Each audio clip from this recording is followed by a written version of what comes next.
So hello everyone, I am Sahil Kumar और आज मैं आपके साथ बात ही करने आता हूँ। तो I was reading this book which is an introduction to Indian philosophy. और मैं क्यों पढ़ रहा था, क्योंकि मैंने बहुत टाइम से सोचा हुआ था कि आई रीड इंडियन फिलोसफी और philosophy in general, but I didn't get the time for it. So अब मुझे टाइम मिला है, तो I need to look upon this my passion. I don't know if it's my passion or not, but I think I should give it a try to find out. So this is a good book, an introduction to Indian philosophy. मैंने बहुत नहीं, थोड़ी बहुत research करी, उससे मुझे पता चला कि if you want to start philosophy,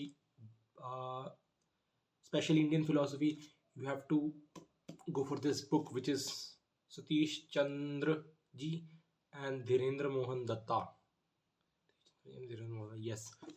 तो मैंने इस चीज़ को पढ़ना स्टार्ट किया है और मुझे लगा कि मुझे इसकी लर्निंग्स आप लोगों के साथ शेयर करनी चाहिए, क्योंकि this doesn't mean I want to sound intellectual और be intellectual. I want to be intellectual but I want to sound intellectual in front of you.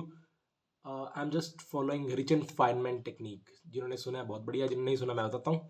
Richard Feynman कहते हैं कि if you want to learn something deeply, try to teach it to others and find your loopholes, और उन loop holes को भरते रहो और उन पे स्टडी करो। जो लूप होल है उन पे स्टडी करो, आप उस फील्ड में टॉप 1% बन जाओगे या बेटर बन जाओगे।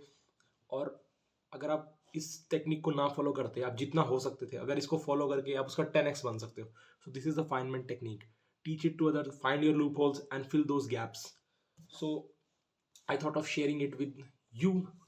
This is a introductory video. I want to make a series on it, Indian philosophy, and then we will cover the Western philosophy. वैसे तो इंडियन फिलोसफी अपने आप में बहुत बहुत बहुत बड़ी है, ये कंप्लीट पता नहीं कर सकते हैं कि नहीं, बट विल ट्राई। तो the first thing I have understood is for people who don't know what is philosophy, मैं यहाँ पे अभी लगाता हूँ। Philosophy is a systematic study of general and fundamental questions concerning topics like existence, knowledge, mind, reason, language, and value. It is a rational and critical inquiry that reflects on its methods and assumptions. ये kind of complex definition होगी. For me, what is philosophy is understanding yourself, knowing yourself, and knowing about your life. बस अपने बारे में और अपनी ज़िंदगी के बारे में जानना इस फिलोसफी। और इंडियन वे ऑफ इट, कि जो इंडियन थिंकर्स ने सोचा है, इंडियन सिस्टम्स बने हैं, उसी को बोलते हैं हम इंडियन फिलोसफी। जो वेस्ट में है उसे हम बोलते हैं वेस्टर्न फिलोसफी। तो ठीक है, इंडियन फिलोसफी स्टार्ट करते ही इस बुक में लिखा हुआ है कि फिलोसफी के बहुत सारे पार्ट्स होते हैं। For example epistemology, ethics, logic, metaphysics, aesthetics और बहुत सारे, but will not go in detail of philosophy, will study the Indian version of it which is Indian philosophy. तो इंडियन फिलोसफी में स्कूल ऑफ थॉट्स हैं। हर philosophy में school of thoughts होते हैं। तो स्कूल ऑफ थॉट्स क्या होते हैं? एक बिलीफ सिस्टम जो बहुत सारे लोग फॉलो करते हैं। द बिलीफ, ये सिर्फ बिलीफ नहीं होता कि किसी ने बोला और मान लिया, ये एक ऐसा बिलीफ होता है कि जो verified, tested and proven by बहुत सारे पीपल है, कि they have rationally thinked upon it and then come to a conclusion that we will believe this. This is a critically examined belief, so it's not a belief any more, it's a kind of faith. ठीक है, तो total 9 school of thoughts हैं Indian philosophy में according to this book. 6 are theist and 3 are atheist. And by theist and atheist, I didn't mean that do not believe in God. According to this book, what theist means is one who believes in Vedas. The one who respects the authority of Vedas is called theist, and one who does not consider Vedas is a atheist. ठीक है, जो वेद को एक authority मानते हैं, उनको look up to करते हैं, वो थीस्ट होते हैं। और जो वेद को अथॉरिटी नहीं मानते, लुक अप टू नहीं करते, वो एथीस्ट होते हैं।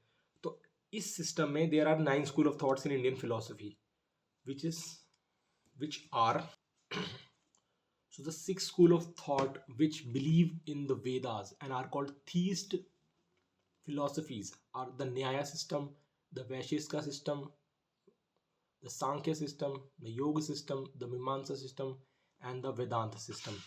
And the 3 which are atheist religions नहीं, 3 atheist school of thoughts are the Charvak system, the Jain system, and the Buddha system.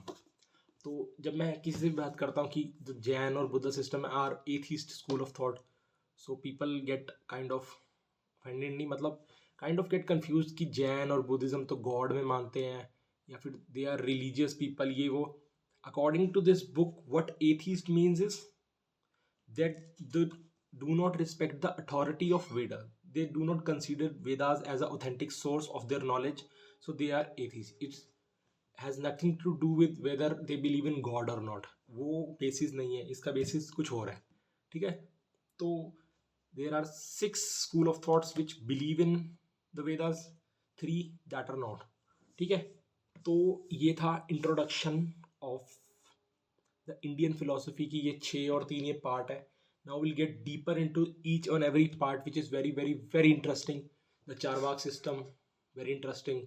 Jain, Buddha, then the 6 orthodox school of thoughts, they are super interesting, and I'll be learning from this book, which is kind of my passion, and sharing it with you to practice Feynman technique, and second, inspire people to learn philosophy if you have passion in it or kind of curiosity in your life and life in general. ठीक है. We want to be intellectual.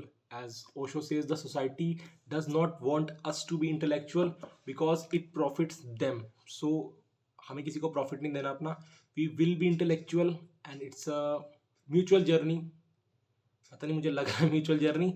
I'm on a journey and I hope इसको देखने के बाद you will also begin an intellectual journey like me. So we'll be making videos on this book, the teachings, the learnings that I have learned from this book, and philosophy in general. Not because we'll not be confined in this book.